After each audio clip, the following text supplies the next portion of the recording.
Mastermind Coaching dito sa ating Facebook Live Coaching. So, kamusta naman ang iyong Tuesday? I hope you're doing great, no? I hope na okay ka pa rin. So, basically, nag-live lang ako ng saglit ngayon, no? Gusto ko lang may gusto lang ako i-share sa yung idea na pwedeng makatulong sa'yo, no? Lalo na kapag nasa selling ka, online selling ang ginagawa mo, or network marketer ka man, affiliate marketer, nag-i-email marketing ka, or something na baka mapulot mo to or magamit mo, no, sa negosyo na ginagawa mo. Okay? So, bago doon, pwede muna kayo bumati dyan. Kamusta naman? Happy Tuesday. Habang sinishare ko tong video. At ayun lang naman. So, short mastermind lang naman tayo. At ayun, no, baka may mga questions din kayo regarding business nyo. Baka may pwede akong maitulong. Something tungkol sa business mo. Parang sabihin natin na short coaching natin to. Okay? So, yan. So, bago ko i-share sa inyo yung topic, i-ano ko lang, no? I-share ko lang to muna sa fan page ko. Okay. So, kamusta naman? Kamusta naman ang inyong Tuesday? Ayan, si Irene nandito na from Kuwait. Si Orlando, musta? Okay naman, Orlando. Ikaw, kamusta naman ang Tuesday? Maraming nagde-date ngayon, no? Okay, buhay na buhay ang Valentine's Day. Okay. Share ko lang.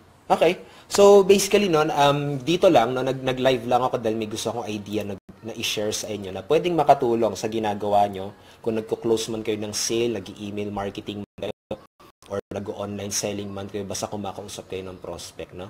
So, actually, dumaan lang to sa isip ko dahil yung may isa nagtanong sa akin, nag-chat sa akin na, Coach, gumanon siya sa akin, no? Coach, paano mo ba nagagawang i-convince yung prospect? Okay? Paano mo nagagawa na i-convince yung prospect? Paano mo nagagawa na mas maging komportable siya kapag kino-close mo yung sale? Or parang yun, no? Maging madaling i-close yung sale. Okay? So actually, sa totoo lang, no, when closing a sale, maraming factors talaga yan. Okay? Maraming mga factors na kailangan isipin dyan. Okay? Pero pwede kong ma-recommend sa yung skill na kailangan mong i-master agad, no, bilang isang entrepreneur, bilang isang online seller, nagbebenta ka man ng products, no, kailangan talaga matutunan mo yung influence. Okay? Kung paano mag-influence ng tao, kung paano mag-isip yung tao, kailangan malaman mo. Kasi, ang tandaan mo ng maigi, no, nandito tayo sa wala tayo sa product business, we are in the people business. Okay? Kung ano man ang product mo ngayon, vlog man yan ang product mo ngayon, insurance man ang product mo ngayon, kotse man yung product mo na binibenta, okay, bahay man yan, okay, you have to quit that industry and you have to go to the people business. Okay? Lahat tayo, no, basta nagbebenta tayo ng products, we are in the people business. So yung pinaka-basic talaga na kailangan mong aralin ay yung influence, kung paano mag-isip yung tao, paano ka mag-isip. Okay? Basically, nung nag-uumpisa ako, no, bago ko, kung dati talaga, no, sobrang mahiyain talaga ako pag kumakausap ako ng prospect. Minsan, may mga nagme-message sa akin. Okay, hindi ko pinapansin yung messages na yun, no, dahil nga yun sa fear ko na kumausap ng prospect. Okay, pero nag-iba yun lahat. Okay, nag-iba yun lahat nung naintindihan ko kung paano mag-isip yung tao. Okay, nagkaroon ako ng confidence kung paano kumausap ng prospect. Okay, yun, yung inuna ko talaga yung influence. Actually, nung mga nag-uumpisa pa lang ako, no, inaral ko talaga yung mga books ni John Maxwell about influence. Okay?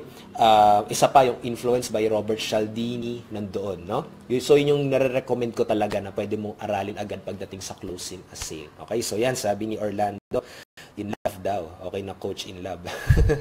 Okay. So, yan. So, pasensya kong biglaan to, kasi naisip ko lang na idea, baka mamaya malimutan ko. So, gusto kong maibigay na agad sa inyo. At kung hindi nyo man naabutan to, pwede nyo naman panoorin yung replay. Yan.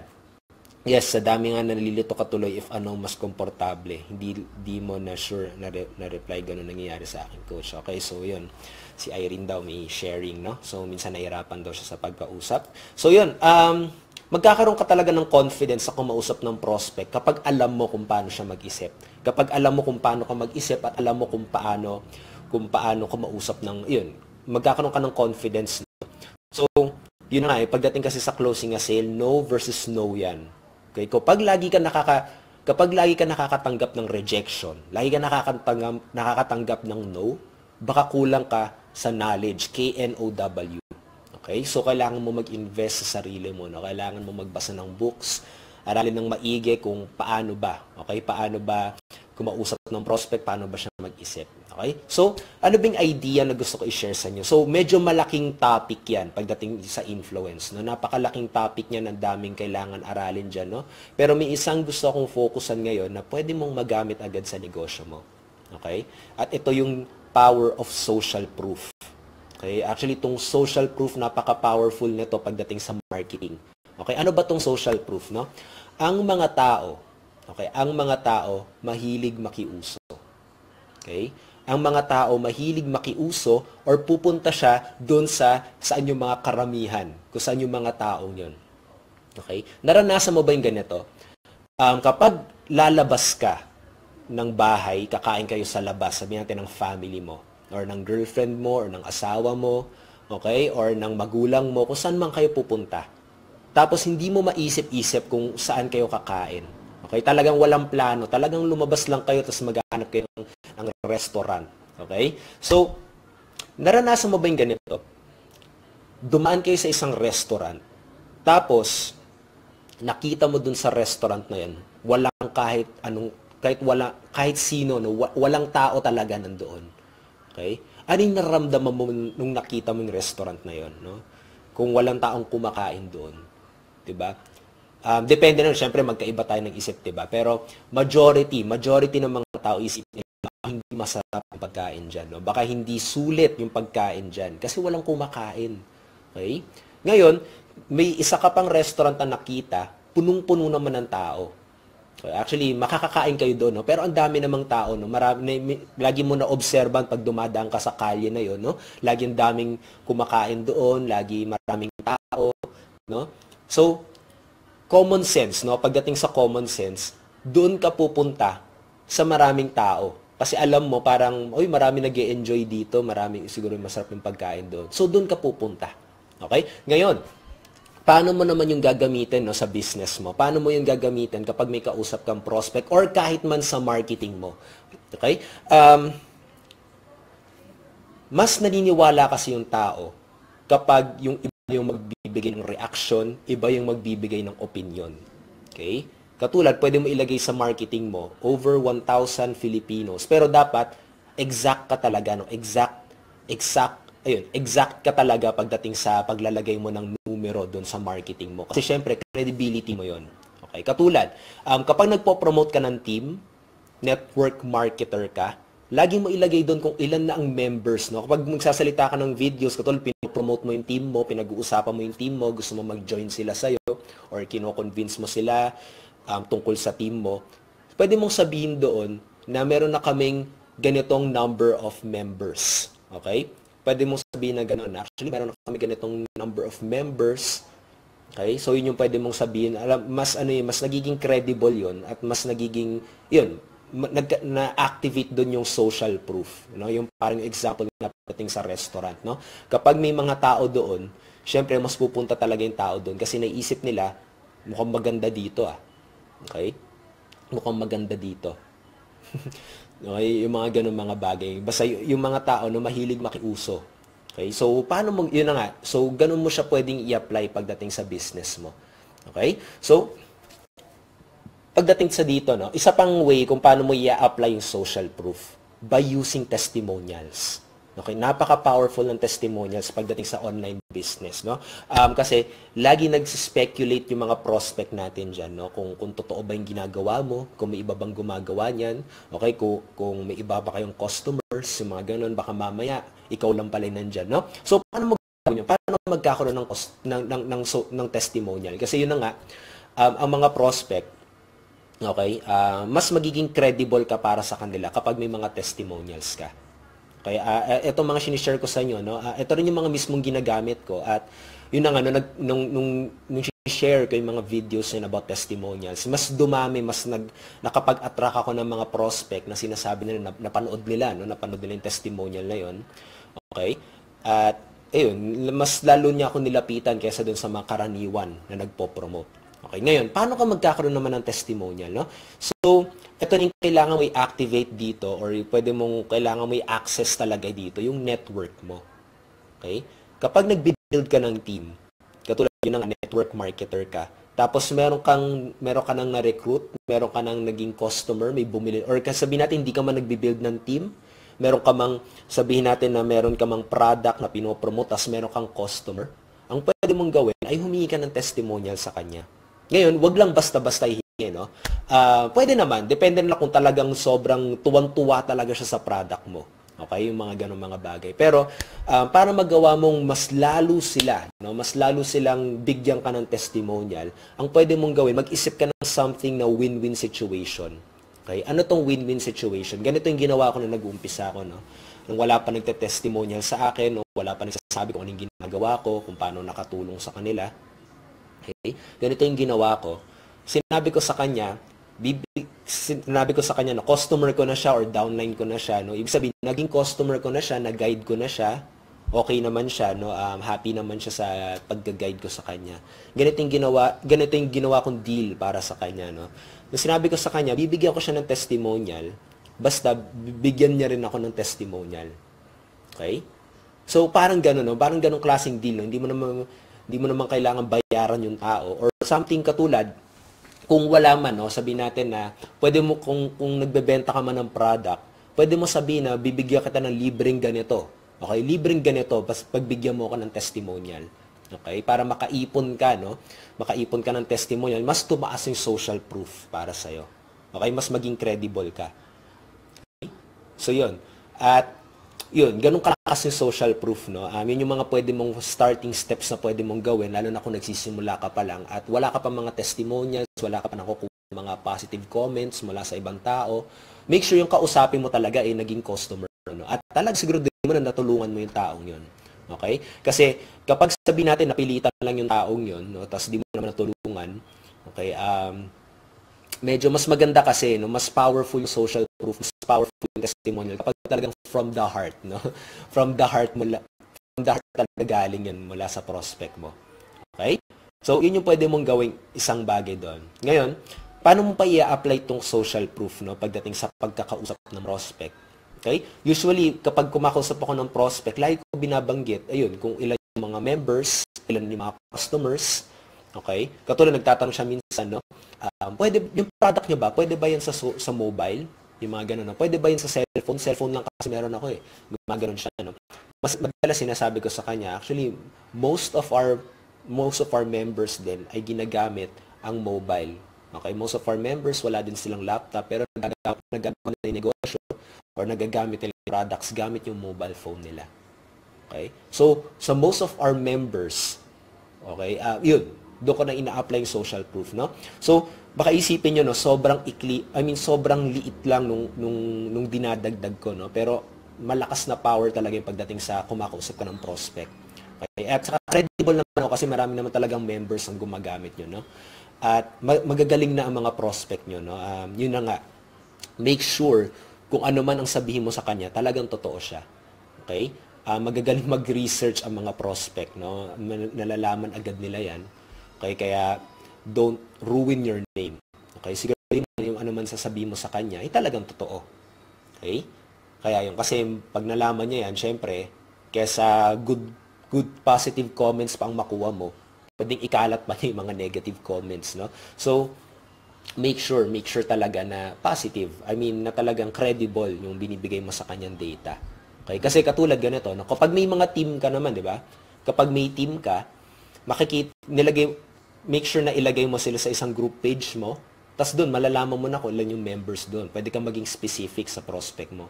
Dito sa team ko, meron na kami 300 members. Yung mga ganon, di ba? At pwede mong ipakita sa kanya yun sa video. Ito yung group page namin, mga exclusive members yan, tapos may 300 doon, no? So, yung mga ganong maliliit na bagay, okay, mga ganon na maliliit na bagay, no? Mukha siyang hindi ka pansin-pansin. Pero, promise, no, it's really powerful pagdating sa nakikita yun ng prospect. Lalo na marami ngayon na nagang observant mode sila. Okay, bago sila mag-take action, bago sila bumili, bago sila sumali sa team mo. Okay, talagang ang daming research muna niyang ginagawa. Okay, bago siya mag-approach sa'yo. Okay? At habang nasa research mode siya, para ma-attract mo siya lalo, pwedeng-pwede mong gamitin itong social proof. Okay? Siyempre, saan siya mas pupunta? Dun sa tao na maraming nakukuha testimonial araw-araw? O dun sa tao na hindi niya kilala? Na walang kapangapangalan? Diba? So, siyempre, mas pupunta siya dun sa isa na marami na natulungan. Marami nagsabi ng positive comment. Okay? So, make sure na yun yung pwede mong gawin. Okay? Yun yung pwede mong gawin doon. Okay? Yun yung mga starting steps na pwede mong gawin para ma-apply mo agad itong influence of social proof. Okay? Na napaka-powerful din. No? At isa pa, no? Isa pang idea na pwede mong gamitin pagdating sa social proof, no? Para mas ma-apply mo yung strategy na yon. Okay? Ito yung mga ginawa ko na nag-uumpisa ako. No? Dati, okay, yung mentor ko, okay, yung unang-unang mentor ko, actually marami siyang followers. Okay, napakadami niyang followers kasi nga marami siyang customers, marami siyang natulungan, marami na rin siyang testimonials, no? Ang ginawa niya dati, nag-hold siya ng parang sabihin natin ng private mastermind, exclusive mastermind, no? So, ginawa ko talaga lahat para makapasok ako dun sa mastermind na yon. Tapos ang ginawa ko, okay, talaga nag-video ako na kasama siya. Okay? Nag-video ako ng kasama siya, or kaya sabihin natin, nag-picture ako kasama siya, no? So, ano ibig sabihin yun? Nile-leverage mo yung mga followers niya. Okay? Kasi ganito yung nangyayari dyan, no? Social proof din to, no? Siyempre, sikat na sikat itong mentor na to. Okay? Maraming mga tumitingin dyan sa mentor na yan, no? Maraming umiidolo dyan. Okay? Tapos, kapag nakita ka ng mga followers na yon, kasama yung mentor na yon, magkakaroon ng parang sabihin natin ng konting pag-iinggit siguro. Uy, ang swerte naman niya, kasama niya tong mentor ko. Gusto ko rin maranasan yun, no? So, nagkakaroon ng parang sabihin natin ng parang level up na tingin sa'yo. Wow, kaibigan mo si ganyan. Wow, close kayo ng ganyan. Nabigyan ka niya ng oras. Napakaswerte mo. So, hindi ganun kalaki. Okay, hindi ganun kalaki agad na credibility, no? Pero nagkakaroon ka ng one step above doon sa mga iba na wala nangyayari, no? Okay, doon sa iba na talagang hindi kilala, doon sa iba na wala pang kapangalan, no? Pagdating dito sa online industry. So yun yung ginawa ko na isang na starting step ko, no? Ni-leverage ko yung mga followers ng mentor ko na meron ng malaking influence. Okay? At dahil doon, no, nakita agad nila na parang one step closer siguro, no? Parang one step closer sa gusto nilang mangyari. Okay? Yung parang bino-goal nila na sana ganun din kami or sana ganun din ako. Okay? So, gusto ko lang i-share sa inyo yun, no? Para at least dun sa iba sa inyo na parang nahihirapan pa kung ano yung pwede mong gawin sa simula. Yung mga nahihirapan pa kung paano mag-convince ng prospect, nahihirapan pa kung paano makapag-attract ng mas maraming prospect. Yung alam mo yun na parang siguro pwedeng maka-avoid na rin ng mga sobrang negative objections, no? Kasi makita nila na may credibility ka. Okay? So, isang idea doon ay yung power of social proof. Okay? Lagi ko to ginagamit. Okay? Lagi ako humingi ng mga testimonials sa mga natutulungan ko. At usually, may binibigay pa ako sa kanila ng libre or something na makakatulong pa sa kanila para bigyan ako ng testimonial. At yun din yung pwede mong gawin, no? Hindi mo naman kailangan bayaran yung mga taong yun, no? May iba, binabayaran nila, no? Pero mas maganda kapag from the heart talaga. At magagawa mo yun kapag may i-push pa siya. Sabihin natin, no? Humingi ka ng testimonial sa taong yun. That maisip ko mo kung paano, ano pa yung pwede mo maibigay sa kanya para gawin niya yun. Okay? Ang dati ginagawa ko, may binibigay akong e-book. Okay? Yun, may binibigay akong e-book para makuha nila yun. Kailangan nila mag-email sa akin ng video testimonial nila. Okay? Or may training akong ginawa para makuha nila yung recorded version na yun, magbibigay lang sila ng testimonial. Kasi imagine mo, magbibigay lang sila ng testimonial, okay, may makukuha na agad sila. Okay? At ito rin, no, pag hihingi ka rin ng testimonial sa ibang tao, lagyan mo na rin ng format. No? Wag mo hayaan na siya yung mag-isip. Okay? Siguro 3 questions. Magbigay ka sa kanya ng 3 questions na, ayun, para at least alam niya yung gagawin niya. Mas madali para sa kanya. No? Mag-provide ka pa ng service doon sa taong yun. Para lalo niyang gawin. Okay? So, yun. So, napaka-powerful, no, na itong idea of influence na to, which is social proof. Kahit sino kayang gawin to, kahit mga newbies na nagsisimula pa lang, kailangan mo lang talaga maging konting creative at maging observant. Katulad kakasali mo lang sa business. Okay? Tignan mo yung mga members dun sa company mo. pwede mong isipan ng paraan kung paano mo magagamit yung numbers na yun. Okay? Pwede sabihin natin sa marketing mo, sabihin mo, wow, 5,000 members na to, naka-screenshot ka, tapos andun yung members, no? 5,000 members na ang nakapasok dito, or 5,000 excited na mga entrepreneurs, no? Basta siguraduhin mo na meron kang parang mababack up, no? Ibig sabihin, may makikita talaga na proof. Pwedeng screenshot, pwedeng video, pwede mo i-video na ganyan, no? Or pwedeng, yun, basta makita ng prospect mo na totoo talaga. Okay? Kasi madali lang naman mag-invento ng mga numero, di ba? Pero kapag nakaisip ka ng paraan kung paano mo kapag may sabihin natin may na-screenshot ka or may na-video ka na parang ganong numero, okay, mas credible yon. Okay, so I hope magamit mo tong social proof. Like ko rin to ginagamit sa negosyo ko. At ayun, I hope na makatulong yan para at least maka-level, step higher ka, no, sa business mo. Lalo na sabihin natin, confused ka pa kung ano yung gagawin mo, no? Ano yung kailangan mong first step, ano yung pwede mong gawin na nagsisimula ka pa lang. Okay, ito yung unang-unang influence na ginamit ko para makausad, no, dun sa first step ko sa business ko. Okay, so baka may questions kayo. I hope na nakatulong tong idea na to. Actually, naisip ko lang kanina at I believe makakatulong talaga sa marami. And ayun, binigay ko na lang agad, no, bago malimutan ko pa. Okay, so yun, si Orlando ata may question. Coach, importante ba ang consultation bago ka magsimula ng business? Kahit alam mo na magandang idea at kung sino ang target mo. Depende kasi, Orlando, no? Para sa akin kasi, ganito, ito yung paniniwala ko, no? Baka iba kasi yung paniniwala mo. Pagdating kasi sa may strategy man, okay, ang ginagawa ko, ina-actionan ko na agad, no? Ina-actionan ko na agad siya, tapos kung ano yung naranasan ko, doon ako nag-a-adjust. Okay, actually, hindi ko ginagawa yung katulad na hinihintay ko muna, no? Katulad, may tinanong ka, may chinat ka. Okay, may gusto kang gawing strategy, may chinat ka.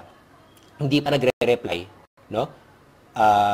Tapos, ayun, hihintayin mo siya mag-reply bago mo siya gawin, no? Actually, para sa akin kasi, no, parang pag ganon, parang lalo ka magpo-procrastinate at lalo kang parang, sabihin natin na parang masistress ka kasi hindi ka makausad. Okay? So, medyo risky, no? Medyo risky kapag umaction ka agad. Pero yung maganda doon, pwede kang matuto agad, no? Matuto ka man sa negative result or sa positive result, pero yung maganda doon, nagkaroon ka ng result. Kaya sa'yo naghintay ka lang, tapos sabihin natin hindi nag-reply, no? So, ano nangyari sa'yo buong araw? Sayang yung oras, no? So, mas makapag-produce ka kapag inaksyonan mo agad. Okay? At yun na, actually yung topic ng coaching last time, no? Kung paano mo magagawang tanggalin yung procrastination. Actionan mo agad. Okay? So, hindi niya nakatulong sa akin kung paano nakapag-produce ng 500 videos, paano nakapag-practice araw-araw pagdating sa videos, no? Hanggang sa nagkaroon ako ng credibility na mag-webinar, na nakakilala ako ng mga malulupit na mga mentors, nakasama ako sa mga influence nila, no, dun sa community nila, sa network nila, naging malapit na kaibigan ako sa mga mentors ko dahil dun sa pag-action na yun, no. Hindi ako naghihintay, talagang inaksyonan ko lang siya. Tapos nangyari, parang na-impress siguro sila doon, no, dahil action taker ka. Kaya pwede, pagdating kasi sa action talaga, okay, you have everything to gain and nothing to lose, no. Kaya yun. Depende na lang kung talagang kung talagang sobrang risky talaga yung binabalak mo. Okay? Depende na lang pag gano'n. Pero katulad yung gagawa ka lang ng sabihin natin na may gagawin kang parang 3-step video, no? Tapos gusto mo siyang gawin talaga, pero gusto mo maghintay ka muna ng consultation mula sa nakakaalam, yung mga gano'n, no? Mas maganda kung actionan mo na lang dan agad. Okay? Tapos malalaman mo na lang kung ano yung reaction ng mga customers mo, ng mga pinapunta mo dun sa videos na yun, no? Doon ka na lang mag-adjust. Okay? So, at least, nagkaroon ka ng progress. Okay? So, yun yung paniniwala ko sa business, sa pagdating sa ganyan, sa consultation. Okay? Minsan kung gusto mo talaga magtanong ng parang permission, minsan nagtatanong ako talaga sa mga may mentor ako, tapos may gusto kong tanongin sa kanya. Pero magugulat na lang siya, ginawa ko na pala. Okay? So, parang ganun lang. Basta massive action talaga, no? It's powerful talaga ng massive action kapag ginawa mo siya. Okay? Kaya yun. Kasi pag nilagyan mo ng oras yung mga action mo, malaking chance talaga no, na hindi mo na rin siya gagawin. Kapag nilagyan mo ng sobrang tagal ng oras, ma-stuck ka sa planning mode. Puro plano lang. Pero kapag inactionan mo agad, go agad. No? Kaya nga ano ewan ko lang kaya may mga ibang tao katulad, nagkayayaan sila ng barkada nila. Okay? Sabi nila, ewan ko, pati ako naniniwala na rin ako dito eh. Ewan ko lang no, kung maniniwala din kayo. Pero sabi nila, ang mga lakad daw ng mga magkakaibigan, mas natutuloy kapag walang plano. Ayun ang ibig sabihin nyo. Katulad, sinabi nyo next week. Okay, next week, punta tayo sa Tagaytay. Sabihin natin gano'n, no? Pero kapag bigla ang lakad, bukas, or sabihin natin, punta tayong Tagaytay mamaya. Minsan mas matutuloy yun, yung ma-action agad.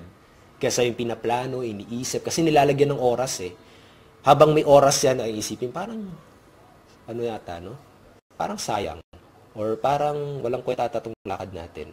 Parang puro isip na, parang ganyan, parang ganyan, ganito, parang ganito. Hanggang to the point na wala na, nandun yung araw na yon, hindi mo na siya gagawin. Okay? So, kasi sa totoo lang, no, dito sa business talaga natin, it's psychology talaga, mental war talaga, no? Alam mo yan, alam mo na yung mga kailangan mong gawin, pero yung voice na naririnig mo sa isip mo, okay, yan yung pumipigil sa'yo eh. Okay?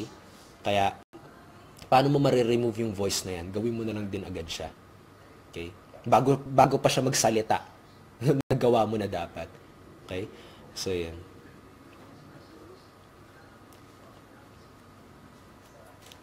Si Rayoli may question. Yung social proof na ginagawa, paano pag-edit ginagawa nyo, tapos pag-insert ng website, ano gamit? Yung gamit ko dyan, Rayolin, is Camtasia Studio 8.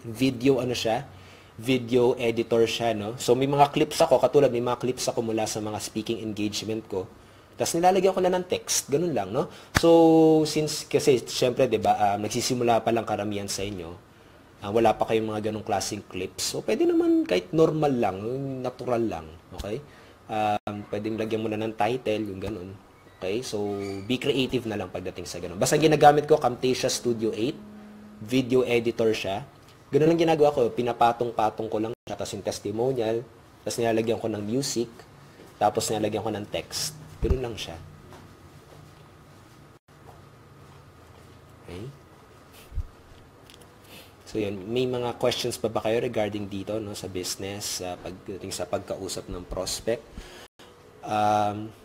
Sa totoo lang, no, parang, kung iisipin mo na maigi, itong shinare ko sa inyo, no, parang, isipin mo na parang maliit na bagay siya, pero magugulat ka talaga na napakalaking bagay pala talaga siya. Okay? Pagdating sa ganun. At nakapag-close na rin ako ng maraming sales gamit itong powerful strategy na to, itong powerful na influence na to, no? And I hope magamit mo siya. Link ng video editor. I-ano mo, Jetro, i-google mo lang, no, Camtasia Studio 8. Sa Google lang yun, nakikita. Yun yung ginagamit ko. Okay? May mga ibang free dyan. Pwede ka mag-research sa Google, no? Free video editor. Kaso hindi ko marirecommend yun kasi hindi ko naman ginagamit yung mga free, no? Madalas ginagamit ko yung paid talaga kasi may mga benefits talaga pag paid ginamit mo eh. Pero kung magsisimula ka pa lang, pwede ka naman mag-start sa free. Okay? Yan, si Orlando yan, may gamit siya, HitFilm 4. Iba-iba eh. Kasi sa totoo lang guys, no, hindi talaga sa tool yon, hindi software yon, sa kung paano mo siya gamitin. Okay? Kung paano mo siya gamitin. Yun talaga yung sikreto doon. No? Kung ano ba yung iniisip mo habang ini-edit mo to? Bakit mo siya i-edit? Bakit mo gagawin tong video na to? Ano ba yung goal mo dyan sa video na yan? Okay? Yun yung mga malalaking part eh. Yun yung mga malalaking part na parang yung strategy mo. No? Hindi talaga sa tools yun. Okay? Kung ano ba yung balak mo dun sa video na ginagawa mo. Okay? So, pagdating sa ganyan, pwede ka mag-search sa Google, free video editor. No? Basta ako, ang marirecommend ko lang talaga sa'yo is Camtasia Studio 8. Kasi hindi naman talaga ako professional pagdating sa pag-i-edit. May ibang nagre-recommend sa akin, Adobe, mga Adobe ganun, no? Yung mga pang-professional talaga. Pero, hindi ako ganun ka-artistic pa ka-creative pagdating sa video. No? Talagang ginagawa ko lang sa video, pinapatong-patong ko lang siya. May clip dito, may clip dyan, tas clip ganyan. Ganun lang. Okay? Wala akong mga special effects na nilalagay kasi hindi naman ako magaling sa ganun. No? Basta matapos ko lang agad. Ganun na. Pagdating, James, Coach, okay lang ba ipakita income result pero hindi nagmumukhang na nang-hype? Yes, mas maganda talaga, James, no, kung hindi ka nang-hype. Okay? Mas maganda kung ipakita mo yung income result mo, talagang income result mo yon. Okay? Actually, katulad, kumita ka ng, ng 2,000 pesos. No? Siyempre, tumutuwa ka yan. Maraming mga tao ang hindi pa kumikita dito sa online. Kahit 500 pesos man lang yan, no? Naalala ko yung first sale ko talaga dito sa business na to, no? Ang pinakaunang sale ko talaga ay 500 pesos. No? May binibenta ako dating ebook yun. Tapos tuwang-tuwa talaga ako yung 500. Tapos, shinare ko yun, tinuro ko kung paano ko nakuha yun. At nakakuha ko ng mga prospect dahil doon. Kahit 500 pesos lang yan, no? Isipin mo baka palit yun. Pero sa ibang mga tao na hindi pa kumikita sa internet, napakalaking bagay yun. Okay? Kaya yun. Siguro may sasabihin lang na hindi maganda yung mga malalaki ng kumita, no? Ay, sus, 500 lang kinita mo, ganyan. Pero huwag ka magfo-focus doon. Mag-focus ka doon sa mga tao matutulungan. Mag-focus ka doon sa mga tao na matutulungan mo gamit yung resulta na yun. Okay, yung mga maniniwala sa'yo dahil doon sa resultang yun, no? Kahit 500 man lang yan, basta kumita ka ng income result, imagine mo parang nanalo ka na ng milyon, ng 1 milyon, ganun dapat yung pakiramdam mo kapag nasa video ka. Uy, ito yung first commission ko. Tutuwa ako dahil ito lang yung ginawa ko, no? Ginawa ko lang to, kinlik ko lang to, ginamit ko tong website na to, sinend ko lang tong email ito, tapos may mga bumili at ayun, no? Nagkaroon ako ng 500. No? So parang ganun yung pakiramdam mo dapat, no? Ganun yung pakiramdam mo pag i-share mo yung income result mo. Okay? At huwag ka makinig dun sa mga nagda-doubt sa'yo, huwag ka makinig dun sa mga yung baka pagtawanan yung income result mo. Okay? Kasi bahala sila doon. No? Mag-focus ka dun sa mga tao na matutulungan mo gamit yung tutorial na ginawa mo, gamit yung video na ginawa mo, gamit sa inspiration video na ginawa mo. Focus on the people who needs your help. No? You cannot help everyone. You cannot please everyone. No? Kapag ginawa mong i-please lahat ng tao, I assure you, mag-fail ka sa business na to. Okay? Katulad, nakikinig ka kapag may narinig kang negative comment, tapos nakinig ka agad doon, tapos doon ka nag-focus, tapos tumigil ka na dahil nalungkot ka doon. Nako, okay, yun yung malaking chance na baka mag-quit ka. Focus ka sa mga tao na naniniwala sa mga turo mo, sa naniniwala sa'yo, at sa, ayun, basta ethical yung ginagawa mo. Okay? So, yun. Mas maganda talaga kapag hindi ka nang-hype. Kasi mas malaki yung balik sa'yo niyan eh. Mas malaki, I mean, kapag nang-hype ka, no, malaking chance na malaman nila yan. Tapos yun, pwede pang ikasira ng pangalan mo yun. Ayan, sabi ni Orlando, tama ka, Coach, kung ano ang goal mo kahit anong editor. Yes, ganun talaga, no? Katulad sa pagpo-post, no? Magpo-post pagdating sa social media. Yung sikreto, I mean, hindi yung format yung sikreto pa nagpo-post, no? Hindi yung format, pero kung ano ba yung goal mo kung bakit mo siya ipo-post. Okay? Bakit mo ipo-post ng testimonial video na to? Ano ba yung goal mo dyan? Bakit ka gagawa ng short video? Ano ba yung goal mo sa video na yon? Magbi-build rapport ka lang ba? Gusto mo lang makihalubilo yung mga followers mo? Gusto mo ba mag-click sila sa website mo, sa link? Okay? Or gusto mo bang i-share nila yung video? Depende, no? Depende sa goal mo. Okay? So, yun. Yun talaga yung sekreto doon. Ano ba yung goal mo? Bakit mo siya gagawin? Hindi talaga yung tool, hindi yung software, hindi yung format. Kung ano ba yung goal mo na gusto mong ipagawa or ano yung mangyayari kapag tinapos nila yung video na yun, no? So, yun. I hope na magamit nyo tong social proof, itong power of social proof. I hope na may nakuha kayong idea na pwede nyong gamitin agad as soon as possible. Lalo na kung nagsisimula ka pa lang, pwede mong gawin yun. No? Humingi ka ng testimonial mula sa customers, sa mga ka-team mo. Okay? Basta mag-isip ka ng isang bagay kung ano ba yung pwede mong maibigay sa kanya. Hindi naman kailangan pera, something lang na makakatulong sa kanya. Kaya kailangan, alam mo kung sino yung kausap mo. No? Ayun, kaya unang skill talaga na pwede mong aralin talaga is influence. Kung paano mag-isip yung tao. Okay? So, yan.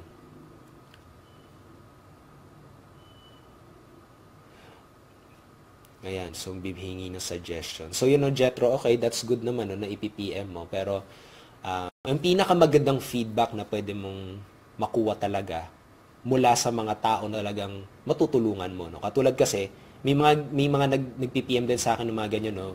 Bago nila gawin yung strategy nila, no? Humihingi muna sa akin ng feedback ng marang ganon. Kasi, hindi naman ako yung target market mo. Okay? Yun eh. Kasi kung magbigay man ako ng feedback dyan, hindi naman ako yung i-attract mo, yung parang ganun. Hindi naman ako yung target market mo. Okay? So, pwedeng iba yung feedback ko talaga. Pero magugulat ka na yung pala yung mga talagang tamang target market.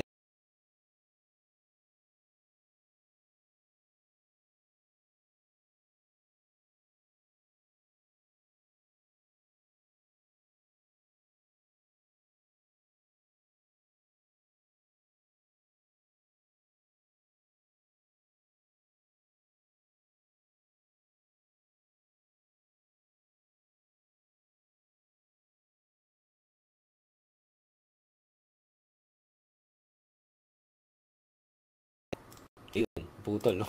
So, yun lang naman, no? Pagdating sa ganon, okay, mas maganda talaga kung actionan mo na agad siya.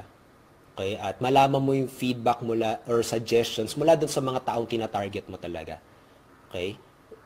Mas magiging productive ka doon at mas matututo ka mula sa experience. Okay? So, yun eh. Okay? Pagdating, kasi dati talaga, nai-stuck ako dun eh. Dati, takot na takot ako mag-publish, takot na takot ako mag-post dahil hindi ko alam kung tama ba to or mali. Okay? Tapos naghihintay muna ako ng approval mula sa ibang tao kung tama ba itong ginagawa ko. Okay? Nangyari sa akin yun, no? Lalo ako nag-procrastinate, wala akong natapos. Okay? Mas marami ako natapos, nakapag-produce ako ng mga 500 plus videos dahil lang hindi ako naghahanap ng parang sabihin natin na hindi ako naghahanap ng approval mula sa ibang tao, no, para mag-publish ng content. Okay, talagang ginawa ko na agad siya. Tapos kung ano man yung comment, no, anong comment ng mga tao tina-target ko, doon ako nagbase, no, kung paano ko pa siya i-improve. Okay? So, yun lang naman. Okay, yun lang naman. Kasi, yung feedback ko sa feedback ng talaga mga target prospect mo. Okay? So, yan. Ay, good evening din, Francis. So, yan. Thank you sa pag-spend ng time dito, no, kahit Tuesday, kahit Valentine's Day. Thank you. I appreciate your time sa pag-spend dito. I hope na magamit mo agad itong power of social proof. Magamit mo agad sa business mo. Kapag kumakausap ka ng prospect, kapag gumagamit ka ng marketing tools, marketing materials, no, nagpo-post ka man sa social media, pwede mong magamit yung mga ganong klaseng strategy, no.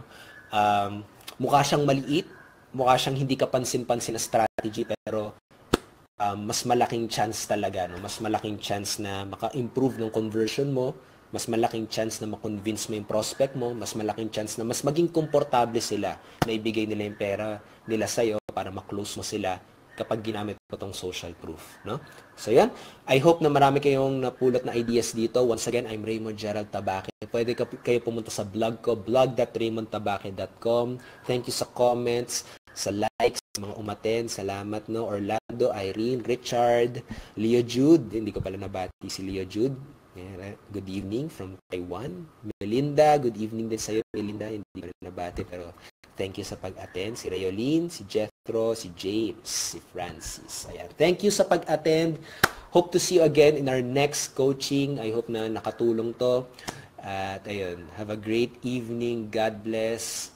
Kita-kits ulit sa next mastermind natin. Okay? So once again, I'm Raymond Tabaque. See you in the next coaching. Okay, bye-bye.